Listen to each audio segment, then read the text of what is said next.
ఓం సాయిరామ్. సమర్థ సద్గురు శ్రీ సాయినాథ్ మహారాజ్ కి జై. సాయి భక్తులందరికీ కూడా నా నమస్కారం అండి. అందరూ ఎలా ఉన్నారు? ఆ సాయినాథుని కృపా కటాక్షాలు మనందరిపైన ఉండాలని మనస్ఫూర్తిగా కోరుకుంటున్నాను.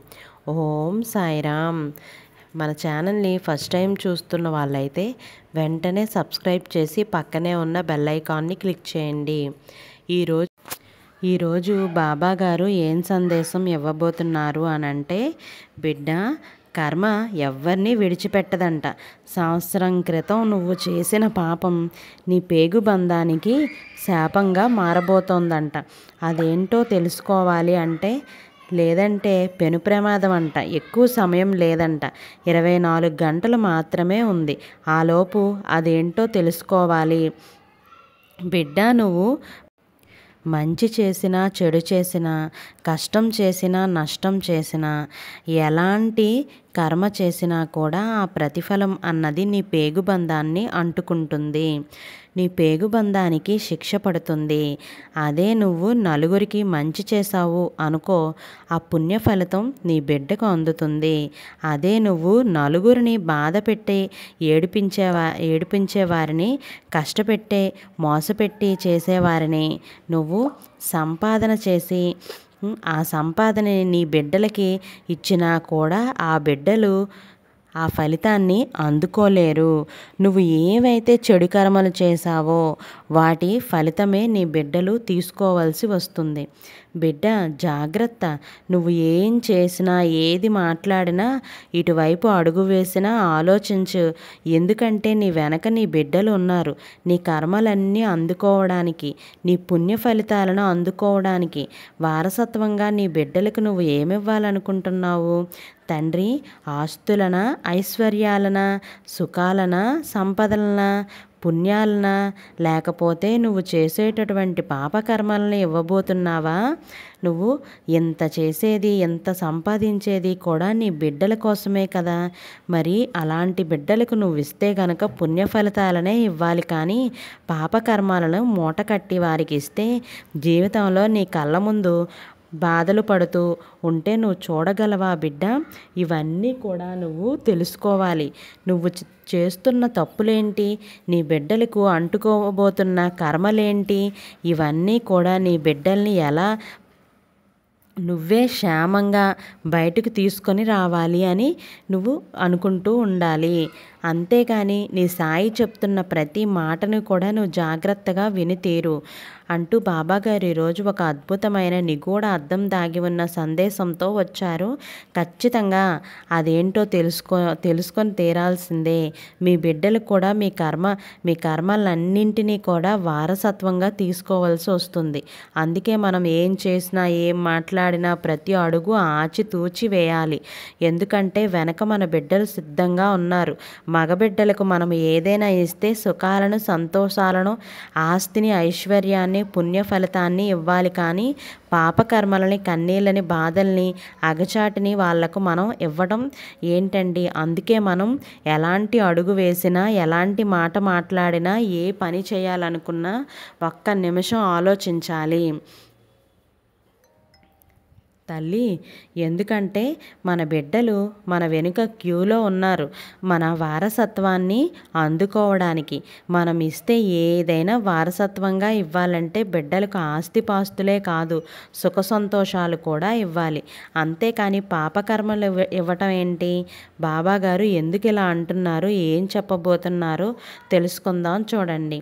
ఈ వీడియోని ఎక్కడా స్కిప్ చేయకుండా, మిస్ చేయకుండా చివరి వరకు చూసే ప్రయత్నం చేయండి. అప్పుడే బాబాగారు ఏం చెప్తున్నారు అన్నది అర్థమవుతుంది. తల్లిదండ్రులు చేసిన మంచి చెడుల యొక్క ఫలితాలు పిల్లలు అనుభవించవలసి వస్తుంది అని అప్పుడు ఆ మహాత్ముడు చెప్పాడు. దేవి, నేను నీకు ఒక కథను చెబుతాను. దీన్ని విన్న తర్వాత నీకు అర్థమవుతుంది తల్లిదండ్రులు పనుల ఫలితంగా పిల్లలు పరిస్థితిని ఎలా మారబోతున్నాయి అని. అప్పుడు ఆ మహాత్ముడు కథను చెప్పడం ప్రారంభించాడు. ఓ దేవి, ఇది నిజంగా జరిగినటువంటి ఒక కథ. ఒక ఊరిలో ఒక నిరుపేద వ్యక్తి ఉండేవాడు. అతడు చాలా పేదవాడు. రోజంతా కష్టపడి పనిచేసి తన కుటుంబాన్ని పోషించుకునేవాడు. అతడు తనకు వచ్చిన సంపాదనతో కొంత డబ్బుని ప్రతిరోజు దానం చేసేవాడు. మిగతా డబ్బుతో తన కుటుంబాన్ని పోషించేవాడు.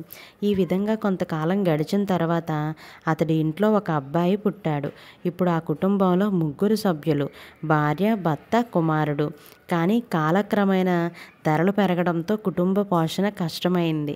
ఒకరోజు అతని కుమారుడు తన తండ్రిని ఇలా అడిగాడు, నాన్న, నీకు వచ్చే సంపాదనలో మీరు ఎందుకు దానం చేస్తారు? మనం ఎంతో కష్టపడి సంపాదిస్తున్న డబ్బుల్ని ఎందుకు ఇలా చేస్తున్నారు అని అడుగుతాడు. అప్పుడు ఆ తండ్రి ఆ బిడ్డను చూస్తూ మౌనంగా ఉండిపోయాడు. అప్పుడు ఆ తల్లి చెప్పింది, నాన్న, అలాంటిది ఏమీ లేదు. మీ నాన్నగారు రోజు సంపాదించిన ఇంట్లో కాస్త దానం చేస్తాడు. అది నీకోసమే, ఇతరుల కోసమే అని చెప్తుంది. దీని అర్థం తెలుసుకోలేకపోతాడు. ఆ పెద్ద మనిషి కుమారుడు నెమ్మదిగా పెరుగుతూ ఉన్నాడు. ఇప్పుడు అతనికి 16 సంవత్సరాలు వచ్చాయి. సాయంత్రం ఆ పేదవాడు పనిని ముగించుకొని ఇంటికి వెళుతుండగా ఒక గేదె తారసపడింది. అంటే అతనిపై దాడి చేసింది. దాంతో అతడు అక్కడికక్కడే మరణించాడు. తండ్రి మరణ వార్త విన్న చిన్న కుమారుడు అలాగే అతని భార్య చాలా దుఃఖించారు. ఒకరోజు ఆ బాబు తన తండ్రిని అడిగాడు, అమ్మా, నాన్న చనిపోయారు. ఆయన ఉన్నప్పుడు ఎక్కువగా సంపాదించింది ఏమీ లేదు. తనకు వచ్చే జీతంలో మిగిలిన వాళ్ళకి దానం చేస్తూ ఉండేవాడు. మనకంటూ ఏమీ మిగల్చలేదు కదా. కానీ ఇప్పుడు మనం ఎలా బతుకుతాం?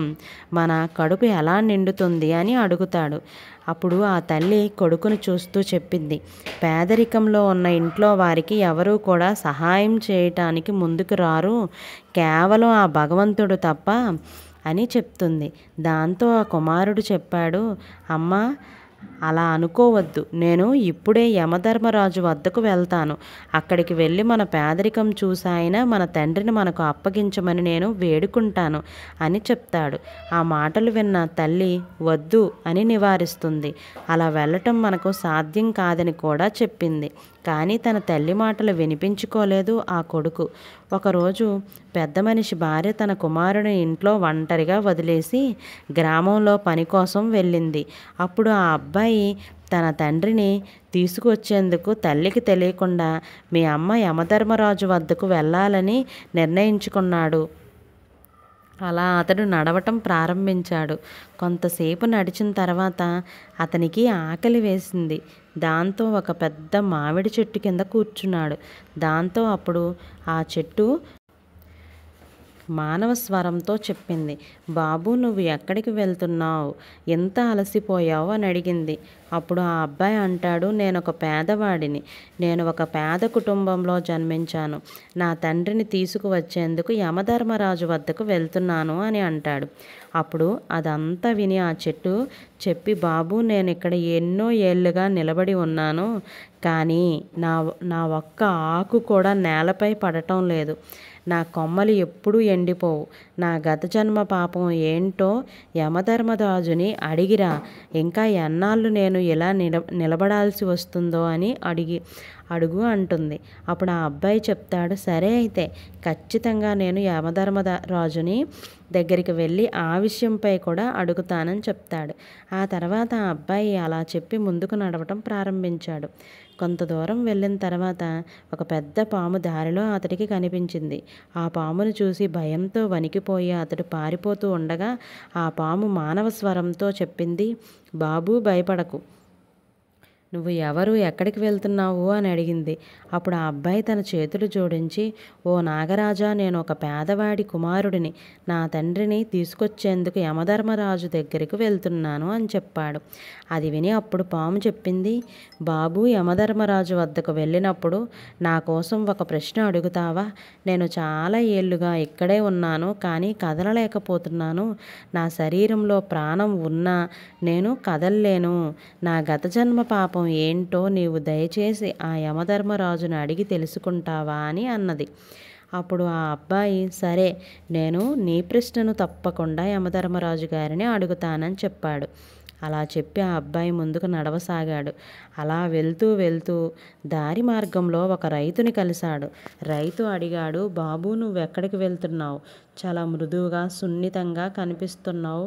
ఎంత ఎండలో ఎక్కడికి వెళ్తున్నావు అని అడుగుతాడు. అప్పుడు ఆ బాబు చెప్తాడు, నేను ఒక పేద రైతు కుమారుడిని. నా తండ్రిని తిరిగి తీసుకువచ్చేందుకు యమధర్మరాజు దగ్గరికి వెళ్తున్నాను అని. అప్పుడు ఆ రైతు అంటాడు, బాబు నువ్వు యమధర్మరాజు వద్దకు వెళ్తున్నావు కదా, అప్పుడు యమధర్మరాజు గారిని కలిసినప్పుడు నా కోసం ఒక ప్రశ్న అడుగుతావా? నేను ఇక్కడ ఎంతో కాలంగా ఒక బావిని తవ్వుతున్నాను ప్రయాణికుల కోసం దాహం తీర్చుకోవడానికి. కానీ ఇప్పటి వరకు ఇందులో మంచినీళ్ళు రావడం లేదు.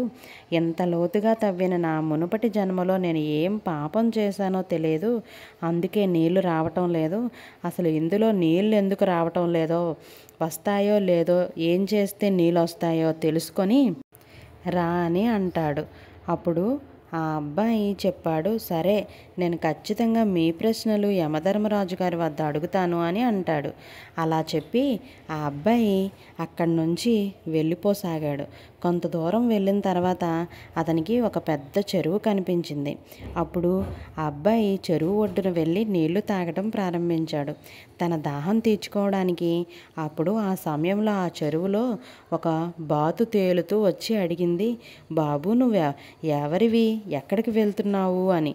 అప్పుడు ఆ బాబు చెప్పాడు, నేను ఒక పేదవాడి కుమారుని, నా తండ్రిని తీసుకొచ్చేందుకు యమధర్మరాజు దగ్గరికి వెళ్తున్నాను అంటాడు. అప్పుడు ఆ అబ్బాయితో ఆ బాతు మాట్లాడుతూ, బాబు ఒక ప్రశ్న నా ప్రశ్నగా యమధర్మరాజుని గారిని అడుగుతావా? నేను చాలా కాలంగా ఈ చెరువులో తేలుతూ తిరుగుతూ ఉన్నాను, కానీ ఎన్నో ఏళ్ళుగా గడిచిపోయాయి, కానీ నేను ఎప్పటి నుంచో చెరువులోనే ఉంటున్నాను. నా మునుపటి జన్మలో నేను ఏం పాపం చేశానో దీనివల్ల నేను ఈ జన్మలో ఈ చెరువులోనే ఉంటున్నాను. దీనికి కారణం ఏమై ఉంటుంది అని ధర్మరాజు గారిని అడిగి తెలుసుకొని వస్తావా అని అడిగింది. అప్పుడు ఆ అబ్బాయి, సరే నేను ఈ ప్రశ్న ఖచ్చితంగా యమధర్మరాజు గారి వద్దకు తీసుకువెళ్ళి అడుగుతాను అని చెప్పి ఆ అబ్బాయి ముందుకు నడవసాగాడు. కొంత దూరం వెళ్ళిన తర్వాత చెరువుకి మరొక వైపుకు చేరుకున్నాడు. అప్పుడు అక్కడ చూశాడు, ఒక చనిపోయిన కొంగ నేలపై పడి ఉంది. అప్పుడు ఆ అబ్బాయి ఆ కొంగను దాటి ముందుకు వెళ్ళిపోతున్నాడు. అప్పుడు ఆ చనిపోయిన కొంగ మానవ స్వరంతో మాట్లాడుతూ, బాబు నువ్వెవరివి, ఎక్కడికి వెళ్తున్నావు అని అడిగింది. అప్పుడు అతడు చెప్పాడు, నేను ఒక పేదవాడి కుమారుని, నా తండ్రిని తిరిగి తీసుకువచ్చేందుకు యమధర్మరాజు దగ్గరికి వెళ్తున్నాను అని. అప్పుడు ఆ కొంగ ఇలా చెప్పింది, బాబు యమధర్మరాజు గారికి వద్దకు వెళ్తున్నావా కదా, అయితే నా ప్రశ్న ఒకటి అడుగుతావా? నేను ఈ చెరువులో చాలా కాలంగా చనిపోయి పడి ఉన్నాను. అప్పుడప్పుడు నీటి అలలు వస్తున్న శరీరం చెరువులోనికి వెళ్ళటం లేదు. మరి ఎలా బయటకు వచ్చి ఒడ్డున పడుతోంది? ఎన్నాళ్ళకైనా ఇలానే జరుగుతూ ఉంది. నేను ఇన్నాళ్ళు ఎలా ఉండాలి ఇక్కడ అని నాకు బాధగా ఉంది అంటూ, నేను ఏం పాపం చేశానో తెలియదు, అందుకే ఈ శిక్ష నాకు పడింది అని అంటుంది. నేను దీనికి గల అసలు కారణం ఏంటో తెలుసుకోవాలని ఉంది, తెలుసుకొని వస్తావా అని అన్నది. అప్పుడు ఆ అబ్బాయి చెప్పాడు, సరే నేను ఖచ్చితంగా మీ ప్రశ్నను యమధర్మరాజు గారిని అడిగి మీకు చెప్తాను అని చెప్తాడు. ఆ అబ్బాయి అక్కడ నుండి వెళ్ళసాగాడు. ఆ అబ్బాయి అలా నడుస్తూ నడుస్తూ నడుస్తూ యమధర్మరాజు దగ్గరికి యమపురికి చేరుకున్నాడు. యమధర్మరాజు గారి దగ్గరికి వెళ్ళి నమస్కరించి చేతులు జోడించి ఇలా అన్నాడు, ఓ యమధర్మరాజా, నా తండ్రి ఇక్కడ ఎక్కడ ఉన్నాడు? నా తండ్రి ఉన్నప్పుడే తనకు వచ్చిన సంపాదనలో రోజు కాస్త దానం చేస్తూ ఉండేవాడు. మేము కాస్త డబ్బులతోనే జీవితాన్ని కొనసాగించేవాళ్ళం. కానీ ఇప్పుడు నా తండ్రి కూడా లేడు. నేను నా తల్లి ఆకలితో అలమటిస్తున్నాము. దయచేసి నా తండ్రిని త్వరగా ఇంటికి పంపించండి అని అడిగాడు.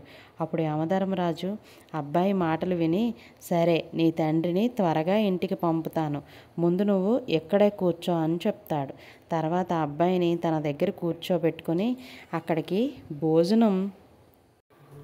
భోజనం పెట్టాడు.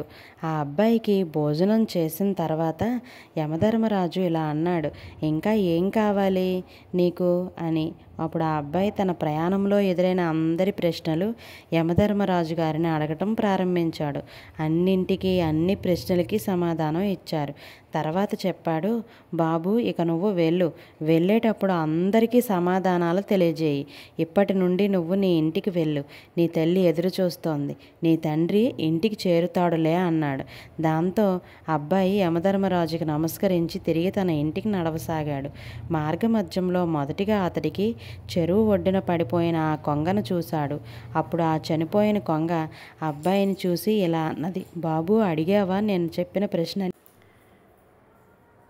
అప్పుడు ఆ అబ్బాయి అన్నాడు, అవును, నేను మీ ప్రశ్నను యమధర్మరాజు గారిని అడిగాను. అప్పుడు యమధర్మరాజు గారు ఏం చెప్పారు అంటే, మునుపు నీవు ఒక గొప్ప పండితుడివే కానీ భూమి మీద ఉన్నప్పుడు జ్ఞానాన్ని ఎవ్వరికీ పంచలేదు. ఇప్పుడు చనిపోయిన తర్వాత కూడా ఆ జ్ఞానం నీలోనే ఉంది. నీవు ఎవరికైనా ఆ జ్ఞానాన్ని చెప్పినప్పుడే నీ ఆత్మకు శాంతి లభిస్తుంది. అప్పుడు ఆ చనిపోయిన కొంగ అంటుంది, బాబు ఇప్పుడు నా పరిస్థితి ఇలాగే ఉంది. నా దగ్గర జ్ఞానం నేర్చుకోవడానికి ఎవ్వరూ రారు ఇప్పుడు, కాబట్టి నువ్వు నా జ్ఞానాన్ని తీసుకో అని అన్నది. దాంతో ఆ బాబు సరే అని ఒప్పుకున్నాడు. ఆ జ్ఞానం ఇచ్చిన వెంటనే ఆ కొంగ ఆత్మకు మోక్షం లభించింది. ఆ తర్వాత అబ్బాయి ముందుకు వెళ్ళాడు. కొంత దూరం వెళ్ళిన తర్వాత అతడు ఒక బాతుని కలుసుకున్నాడు. ఆ బాతు అడిగింది, నీవు నా ప్రశ్నని అడిగావా అని. అప్పుడు యమధర్మరాజు ఇలా అన్నారు అంటూ ఆ అబ్బాయి చెప్తాడు, నీవు నీ లోపల అమృతాన్ని దాచుకున్నావు. నీవు అమృతాన్ని ఎవరికైనా ఇస్తే నీ ఆత్మకు శాంతి లభిస్తుంది అని.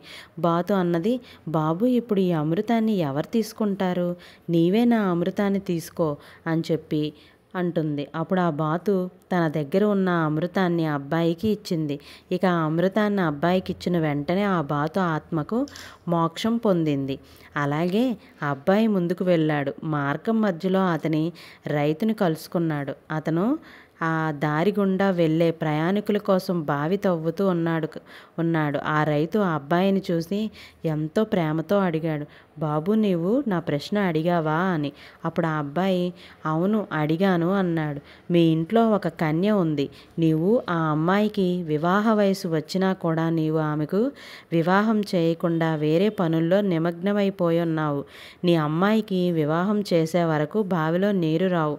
ముందు మీ ఇంటికి వెళ్ళి భగవంతుడు మీకు ఇచ్చిన బాధ్యతను పూర్తి చేస్తే మీ కూతురికి వివాహం చేసిన తర్వాత అప్పుడు ఈ బావిని తవ్వటం పూర్తవుతుంది. అప్పుడు నీళ్లు పడతాయని చెప్తాడు. దాంతో ఆ రైతు ఇలా అంటాడు, నాకు నా కూతురికి పెళ్లి చేసేందుకు వరుడు ఇప్పటికిప్పుడు ఎక్కడ దొరుకుతాడు అన్నాడు. అప్పుడు ఆ అబ్బాయిని చూసి అన్నాడు, నువ్వు చాలా మంచివాడిగా ఉన్నావు, అందంగా ఉన్నావు, నీవే నా కూతుర్ని పెళ్లి చేసుకో అని అంటాడు. దాంతో ఆ అబ్బాయి ఒప్పుకున్నాడు. తర్వాత ఆ అబ్బాయి ఆ రైతు చాలా సంతోషించి ఆ అబ్బాయికి చాలా సంపదనిచ్చి తన కూతుర్నిచ్చి వివాహం జరిపించాడు. దాని తర్వాత ఆ అబ్బాయి తన భార్యతో ముందుకు వెళ్తున్నాడు.